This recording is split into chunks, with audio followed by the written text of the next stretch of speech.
হাঁসের মাংসের কথা শুনলেই উল্টো দিকে দৌড় মারে। হাঁসের মাংস খেতে নাকি গন্ধ লাগে। এইভাবে একদিন রান্না করে খেয়েই দেখো না গন্ধ লাগে কিনা।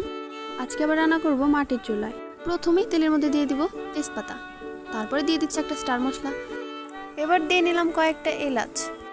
সবগুলোকে একসাথে কিছুক্ষণ ভেজে নিচ্ছি। এবার দিয়ে নিচ্ছি আগে থেকে কেটে রাখা পেঁয়াজ আর কাঁচামরিচ।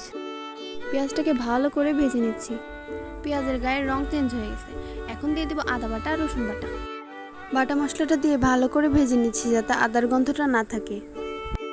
এবার দিয়ে নিচ্ছি পরিমাণ মতো হলুদের গুঁড়া, মরিচের গুঁড়া, জিরার গুঁড়া, ধনিয়ার গুঁড়া আর লবণ। এবার সব মশলা মিশিয়ে সুন্দর করে ভেজে নিচ্ছি। মশলাটাকে সুন্দর করে কষা হয়ে গেলে এবার দিয়ে দিচ্ছি আগে থেকে ধুয়ে রাখা মাংসগুলো দিয়ে ভালো করে নেড়ে চেড়ে দিচ্ছি যাতে মশলাটা একদম মাংসের গায়ে লেগে যায়। এই পর্যায়ে মাংসের মধ্যে কোনো পানি দেবো না, কারণ একটু পরে মাংস থেকে অনেক পরিমাণে তেল ছেড়ে দেবে। ওই তেলের মধ্যেই আমি মাংসটাকে ভাজতে থাকবো, আর ভাজতে ভাজতে অর্ধেকটা সিদ্ধ করে ফেলবো। মাংসটাকে অনেক সময় নিয়ে আমি ভেজে নিয়েছি। এই পর্যায়ে অনেক পরিমাণে তেল ছেড়ে দিয়েছে। ভাজতে ভাজতে মাংসটা হাফ সিদ্ধ হয়ে গেছে। এই পর্যায়ে দিয়ে দিব একটুখানি পানি।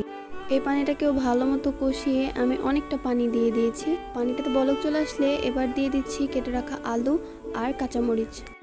এইবার এই পানিটা শুকিয়ে আসলেই তৈরি হয়ে যাবে মজাদার হাঁসের মাংস ভুনা। এইভাবে একদিন রান্না করে দেখেন, বাড়ির সবাই আপনার প্রশংসা করতে বাধ্য। কালারটাও এত লোভনীয় হয়েছে, দেখলেই ক্ষুধা পেয়ে যাচ্ছে।